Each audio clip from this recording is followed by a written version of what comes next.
Dans la dernière vidéo, nous avons parlé de la manière d'utiliser un câble à fibre optique composite pour envoyer l'alimentation basse tension aux caméras. Le client devait installer 20 caméras IP dans la communauté. Il prévoyait d'utiliser le système d'alimentation solaire et le câble à fibre optique pour installer toutes ces caméras. Nous avons présenté une solution alternative en utilisant un câble composite en fibre optique pour envoyer l'alimentation basse tension depuis la salle de contrôle. Cette solution permettra d'éliminer le système d'alimentation solaire. Je mettrai le lien en haut à droite de l'écran au cas où vous voudriez le consulter. Il nous reste une question. Pouvons-nous utiliser le câble Ethernet 4CA ou 4.6 pour installer toutes ces caméras? Nous allons essayer d'explorer la solution dans cette vidéo. Ici, nous avons des câbles Ethernet de 700 mètres. Ce sont les câbles Ethernet 4.5A. Il y a 3 tiges. Nous utilisons le cuivre pour chaîner ces 3 tiges de câbles ensemble afin d'obtenir un parcours continu de 700 mètres. Je pense que si nous pouvons utiliser la caméra avec la longueur maximale qui est d'environ 2000 pieds, nous devrions être en mesure d'utiliser le reste des caméras, n'est-ce pas? Nous allons connecter la caméra à ces câbles et tester la vidéo dans le rack. Voyons maintenant ce que nous avons dans le rack. Nous avons remplacé le commutateur à fibre optique à 24 ports par 2 commutateurs PoE à longue portée à 24 ports dans ce rack. Il y a 2 groupes de ports PoE dans ce commutateur PoE à longue portée. Le port PoE étiqueté en vert est équipé d'un chipset longue portée. Il peut transmettre les données jusqu'à 800 mètres, soit environ 2600 pieds. Ces 2 groupes sont des ports PoE ordinaires. Mais il y a le mode CCTV. Après avoir activé le mode CCTV, ce commutateur ralentira la vitesse du réseau du premier port PoE et étendra le réseau jusqu'à 250 mètres.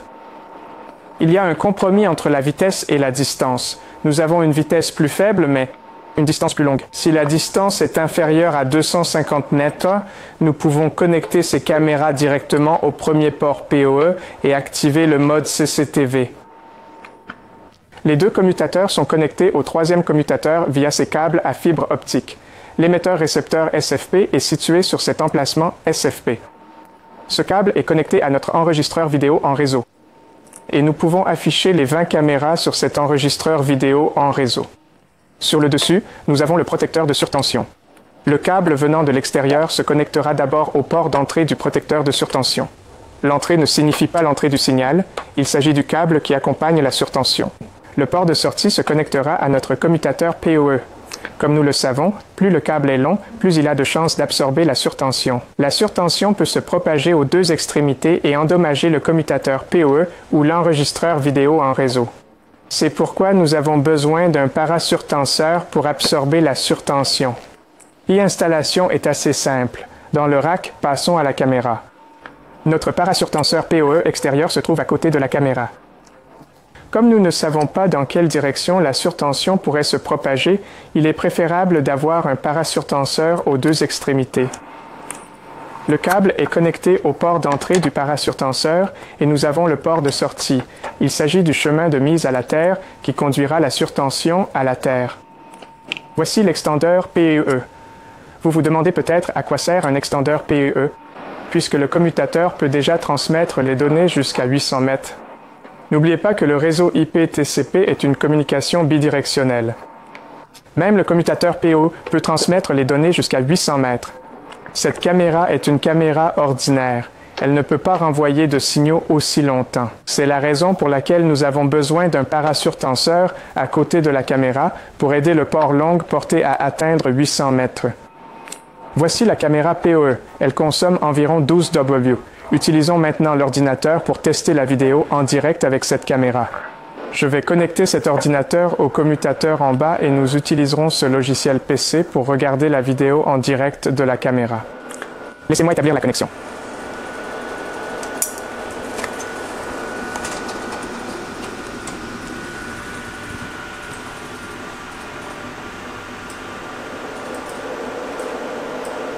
Voici la vidéo en direct de la caméra. Ce commutateur PoE longue portée a établi la connectivité réseau avec la caméra située à 700 mètres de distance. Récapitulons maintenant ce que nous avons fait. Nous connectons la caméra à ce port étiqueté en vert qui intègre le chipset longue portée. Ensuite, nous attachons ce câble à ce parasurtenseur pour annuler la surtension. Et voici le câble qui va à la caméra. Nous avons 3 rangées de câbles. Cela fait 700 mètres. Nous avons un autre protecteur de surtension PoE extérieur à côté de la caméra pour annuler la surtension. Et voici l'extenseur PoE. Nous travaillons avec le commutateur PoE longue portée pour proposer 800 mètres pent. Je tiens à préciser que si l'objectif de la caméra mesure moins de 250 mètres, vous n'avez pas besoin de ce extenseur PoE. Nous pouvons réduire la vitesse du réseau à 10 Mbps pour étendre le PoE jusqu'à 250 mètres. N'oubliez pas que nous n'avons pas mentionné pourquoi nous avons besoin de 2 commutateurs PoE. Nous avons bien 20 caméras, n'est-ce pas? Il s'agit d'un commutateur PoE à 24 ports. Mais nous avons besoin de 2 unités. La raison en est le budget énergétique. Ce commutateur PoE longue portée ne peut fournir qu'un budget d'alimentation total de 255 W.